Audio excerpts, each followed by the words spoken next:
is going on, guys? Welcome to another episode of No Holds Barred Wrestling Podcast. I am your host, Kyle Masters, doing the Royal Rumble review. I do apologize off the bat if my voice sounds a little funny and acts up during the podcast.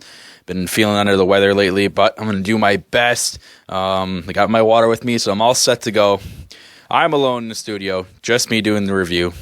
To start off, this was probably the best Royal Rumble compared to the last 3 years. Not of all time like I predicted.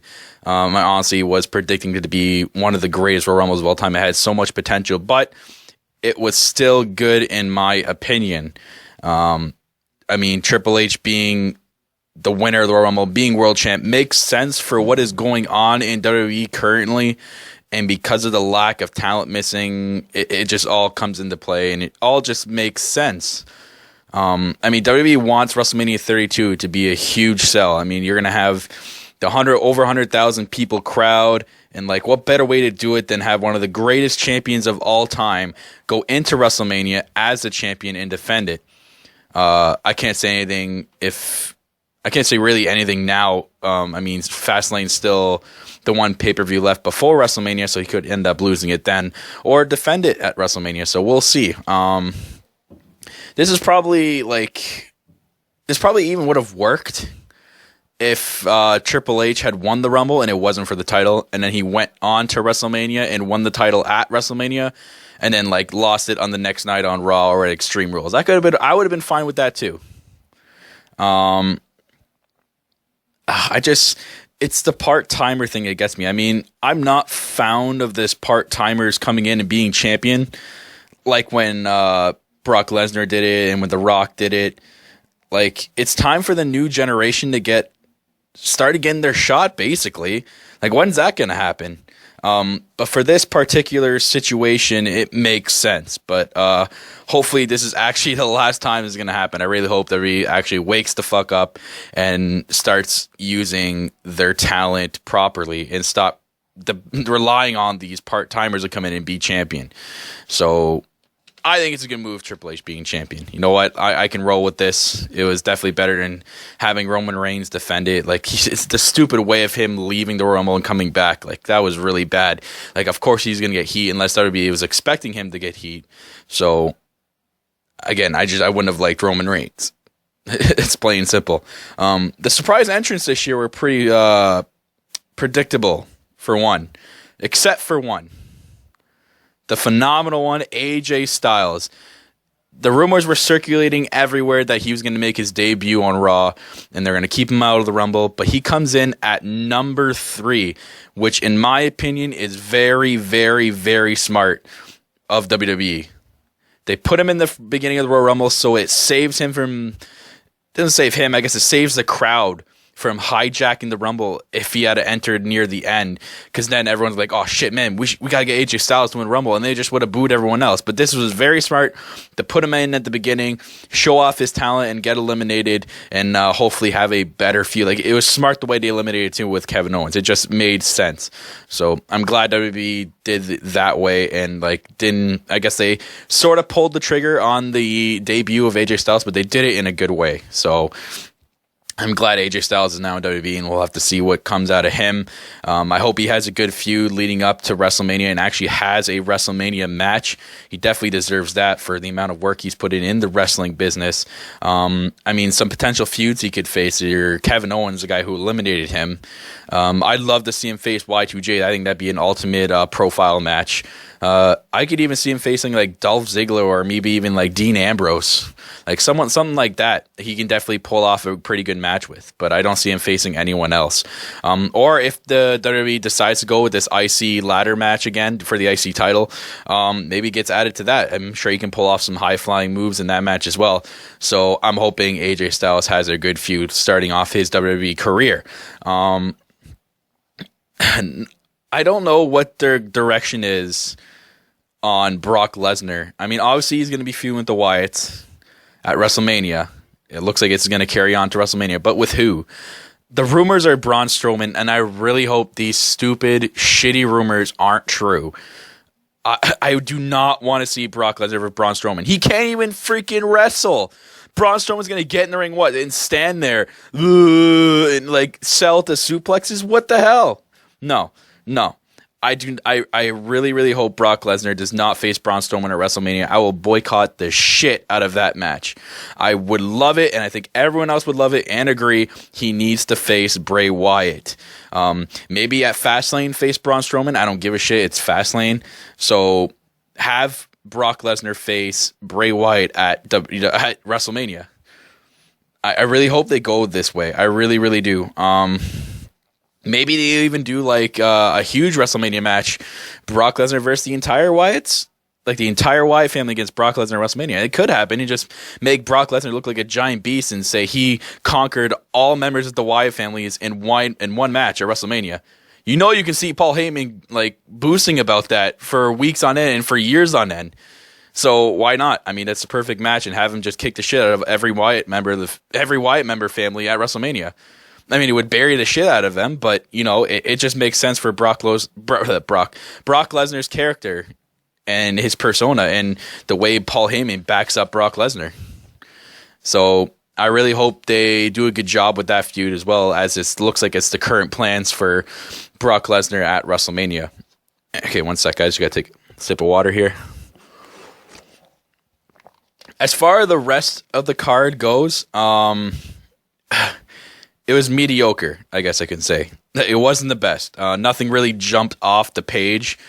The Owens and Ambrose match actually was mostly predictable. Like I said before in the prediction video that it was going to be a brawl around everywhere and just it's going to be just all out. There were a few good spots in it that were not too bad, I must say, but it definitely... I don't know. I can't say, besides the Royal Rumble match itself, I think that it could be one of the best matches of the night. You know what? I'll just give it to them. I can't really see any other match being that really good. But I hope it's the end of this feud. I really do hope it is. I really want something better for both of them, like a better feud for each of them. I really hope this is the end and we never see this feud again. Can I just say that I really hate WWE for changing the U.S. title over and over and over again? It's officially lost its prestige. Like, literally, it's lost its prestige again. Way to go, WWE. Way to go. Like, why the hell did they make it change hands? 3 times in the last fucking month, it's changed hands. Between 2 people. Plus, I think jobbing to Kalisto is the wrong way for Del Rio.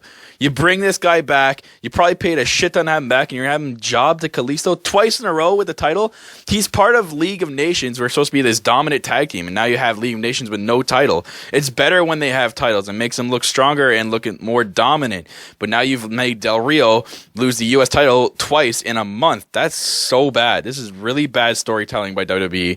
I mean, the guy's such a prize fighter. He could hold the title for half a year, and I'd be okay with it. I think anybody would be okay with it. I guess it's good for Kalisto's singles push. If anything's good coming out of this, I mean, WWE looks like they believe in Kalisto to be a really good singles competitor. Whether he stays a singles competitor for when Sin Cara comes back, we'll have to see. But if WWE does continue with as Kalisto as U.S. champion, then he needs a better feud than Del Rio and stop having Del Rio job to him. It's really, really bad, and it's really terrible way to make the League of Nations look really bad. I can't. I really hate it. I can't even do it.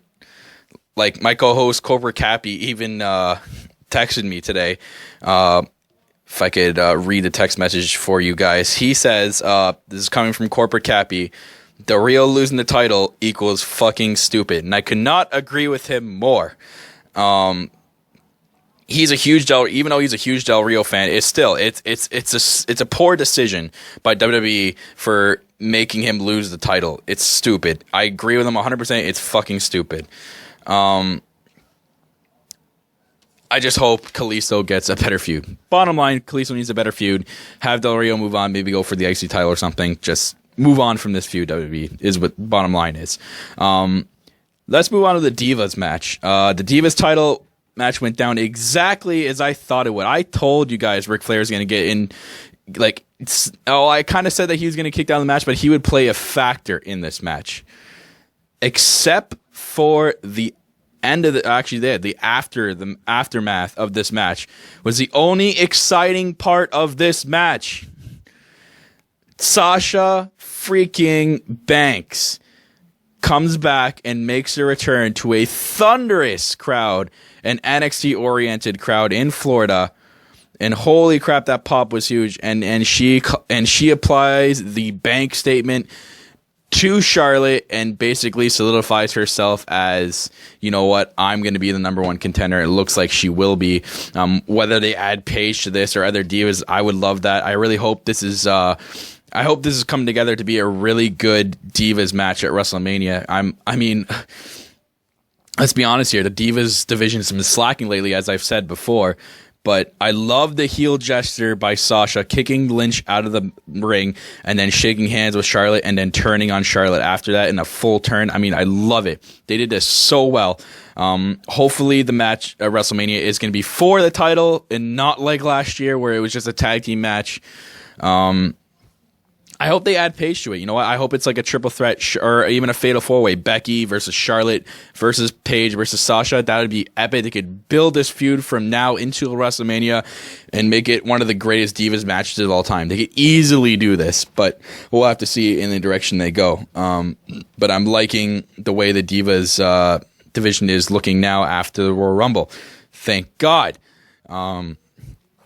Other than that, I mean, we had New Day versus the Usos, which was pretty predictable. I mean, you knew the Usos were going to retain, or New Day was going to retain. Nothing really exciting out of that match. I mean, Xavier Woods, I would love him to have more of a wrestling role, but looks like he's still playing that manager, and we get to see the debut of Francesca too. Probably the same trombone, but that's all right. New Day makes me laugh every time I see them. I can forgive him for this one. And there was a really shitty kickoff match I don't even want to talk about. It was really bad.